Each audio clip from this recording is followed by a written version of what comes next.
வாக்குக்கு பணம் கொடுக்கிற அரசியலை அறிவார்ந்த தமிழ் சமூக மக்கள் சகித்துக் கொள்கிறீர்களா? நீங்க இன்னைக்கு பாருங்க, இங்க பாருங்க, ரஷ்ய அதிபர் ஜோசப் ஸ்டாலின் அவர்கள் தேர்தல் வெற்றியை வாக்கு செலுத்துகிற மக்கள் அல்ல தீர்மானிப்பவர்கள், வாக்கை எண்ணுகிறவன் தாண்டா தீர்மானிக்கிறார். அன்னைக்கே முடிவிட்டார். 40 ஓட்டில் காட்டுமன்னார் கோயிலில் அண்ணன் திருமாவளவன் தோற்றார் என்று அறிவிக்க சொல்லுகிறது அந்த அதிகாரம். 40 ஓட்டு ஒரு ஓட்டா? அதே 40 ஓட்டில் இந்த போது சபாநாயகர் இருக்கிற ஐயா அவர்கள், அப்பா அவர்கள் ராசிபுரத்தில் தோத்து போனார் என்று சொல்கிறார்கள். ராதாபுரத்தில் 40 ஓட்டு எல்லாம் ஒரு ஓட்டா? இப்போது விருதுநகரிலே என் அன்பு தம்பி விஜய் பிரபாகரன் ஐயா, கேப்டன் விஜயகாந்த் அவருடைய அன்பு மகன், அவன் வென்று விடுவான் என்று நான் நம்பினேன். கடைசி வரை அவன் தான் முந்தி போயிட்டு இருந்தான். 4000 ஓட்டில் தோற்று விட்டான் என்று அறிவிக்க சொல்கிறது இந்த அதிகாரம்.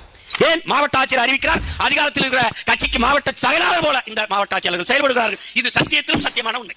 யாரும் மறுக்க முடியுமா? யாரும் மறுக்க முடியாது, உண்மை. எங்களுக்கு ஓட்டு எண்ணிக்கொண்டே வரார்கள். ஒரு குறிப்பிட்ட இடத்தில் நின்று விடுகிறது. 8 விழுக்காட்டுக்கு மேல நகர 6 மணி நேரமா ஒரு ஓட்டு ஏத்தல. ஏன்? அதிகாரம் மிக வலிமையானது.